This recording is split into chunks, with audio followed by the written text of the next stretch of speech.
Hey there, welcome to day 1223 of What You Up To Now. Sharon Horne-Ellstrom here, documenting my journey as I transition from the brick and mortar corporate world of business, over 47 years there, over a quarter century in corporate America, over 47 years running and owning and operating and being a major player in a bunch of different businesses, a bunch of different industries.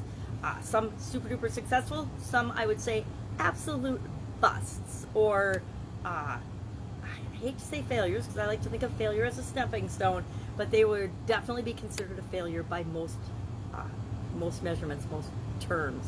So today's idiom for supersize your business was to take stock of something. Reminded me after I finished recording it, of course, how about taking stock in something, taking equity in a business or in an enterprise in exchange for your expertise, your money, your finances, whatever other resources you bring. Oftentimes you get stock in exchange for that part of the transaction. Now, is it risky because you don't know what your stock's going to be worth someday? Absolutely. But is it better than nothing? I say absolutely as well. There's always an opportunity. So take stock of something is actually one of those old idioms. It's been around since the 1500s, meaning livestock, but then it's morphed over the centuries and come to mean different things. But my most experience with to take stock of something is in a couple of forms. One, well, stock in businesses, of course, but to consider or to assess or to audit or to look into or to measure, to pay attention to what's important and consider that when making decisions and choices and finding solutions to problems, etc. To scrutinize or to size something up. Now, my whole corporate career was about quality and processes and systems and auditing and regulations and mostly government regulations and health and safety and process regulations and things. But so it's always been a big part of my life. Assessing things, analyzing things, taking stock of, measuring things, tracking results, paying attention to the results we're getting from the actions we make. Done it for decades. And it's, to me, it's the only way to actually know how you're doing is find a way to measure what you're looking at to see if you're moving toward what you want or away from what you want. And it doesn't have to be fancy ways to measure. That's why I like key performance indicators. You can be looking at something that is a true indicator, has a direct correlation to the result that you want, and you might be looking at something that doesn't have anything to do with the actual result that you want. Now, most businesses look at profits, sales, top line sales, bottom line sales, big expenses in their business, but you might be looking at something like how many calls does each salesperson make, because you've come to find out that the number of calls that people make in your organization is directly related to the end sales figures that your organization makes, or something like that, or uptime or some other efficiency number that you find that you look at because it's an indicator to you of the overall health of your organization. I call that a key performance indicator. I've had different ones over the years in different businesses and different industries. Since each business is slightly unique and different, kind of like a fingerprint or a thumbprint, what is right for you and what works for you in taking stock in your business has to be something that is important to you and makes sense to you.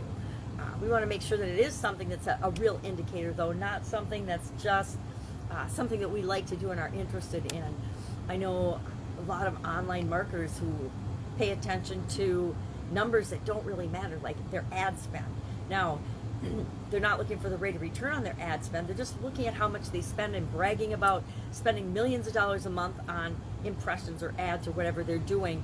And they're not necessarily representing how productive that ad spend is. And to me, that's a kind of a pointless indicator. Oh, I spent $1 million, but I only made 2,000, or I made a negative number. To me, that's misrepresenting not only to other people but also to ourselves and our ability to actually get results and make changes. So I'm thinking about taking stock in things.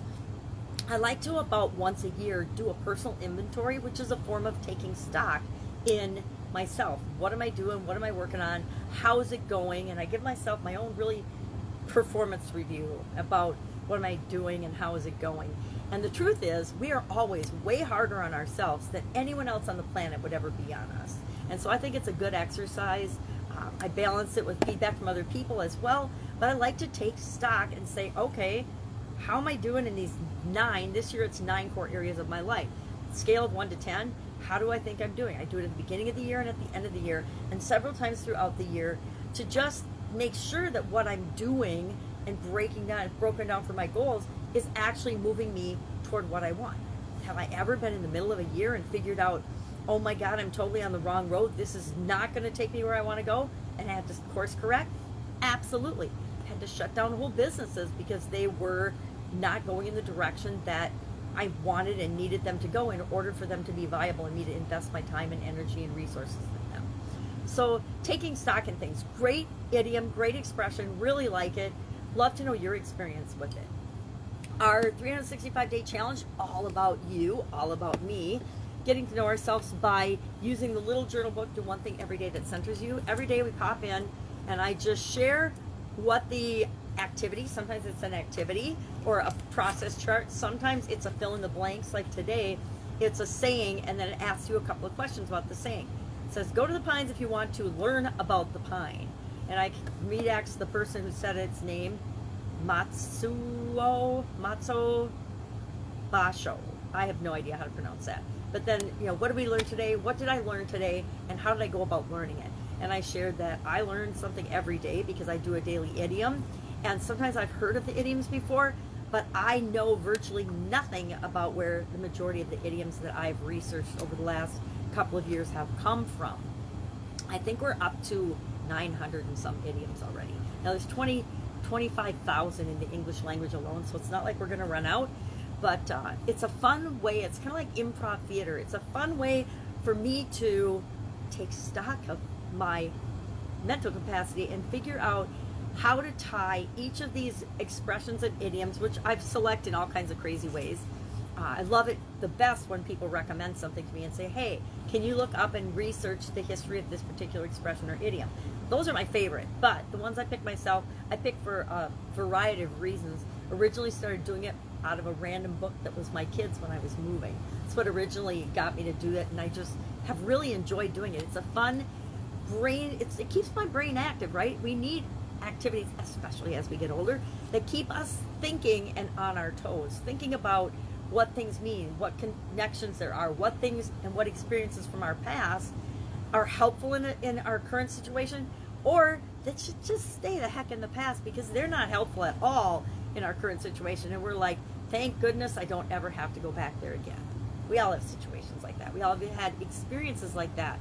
And usually we've built those experiences up way bigger in our mind than they actually were in the first place. I remember I got fired once from a job, more than once, by the way, but once. And I took that experience, and for like the next year, I blew it up. I replayed it in my mind over and over and over again. And all it did was hurt me. It made me feel worse, made me feel terrible, and slowed down my progress. And it wasn't until I used I learned this from Tony Robbins first. I'm sure other people have taught it, but when you go back and you change the memory of an event, and you take it and you take all the emotional charge out of it by doing funny things to the memory. I did that, and it wasn't until I did that I finally let that whole thing go and moved on. And of course, better than that silly job I was in, which was stressful and horrible and ridiculous anyway. So, life lesson learned. So that was our challenge today for, what do you like to learn? How do you like to learn it? For our 365-day challenge, take stock in something for Supersize Your Business. Getting psyched up for granddaughter's summer. My 6-year-old granddaughter is going to be hanging out with me this summer, Monday through Friday, while her mama works. And my almost 4 months, she'll be 4 months tomorrow, year-old granddaughter is going to be hanging out with me for a couple of weeks before her parents go to Alaska. So I'm super excited about the two of them and me and all the little adventures and fun we're going to have. I've got tons of projects and tons of fun things already on the burner and planned out and ready to go, because I find that we keep kids active and they're happy. At least the kids in my life, they're very high energy kids, so we want to be high energy and keep active with them too. Somehow I'm going to have to find a way to get a little more sleep, but it'll all work out. So I'm super excited about that this month. And then some other projects that I'm working on that have to do with taking stock of things that I'm working on. Doing Evel's challenge to 8 books in 30 days, but I need to have mine all done by the 15th. I only have one done so far, so this weekend I really need to beef it up and try to figure out how I can find some magnifying time and blow up the books and get the best and the most out of them as per her teachings, which are phenomenal, by the way. If you're looking for a way to get the information that you need in a quick, fast, easy way without having to read every word of a book, I highly recommend that you look up Avril. If you'd like her contact information, hit me up in the comments below. That's it. That's all I've got today. If I can help you in any way, go out, ask me in the comments, or direct message me, Sharon Horne-Ellstrom. Otherwise, I will be here being me. I invite you to be you and have an amazing day. Let's all make the world a better place together today. Let's all do what we can to smile at somebody, to be kind, to show the world that in America that we are still Americans and that we're not goofy like the media presents us, and that just because we've got some goofy leaders going on and some stuff going on politically doesn't mean that America isn't still the greatest place on the planet. Anyway, have an awesome day. That's my 2 cents worth today. Have a great day, and I will, of course, be with you tomorrow.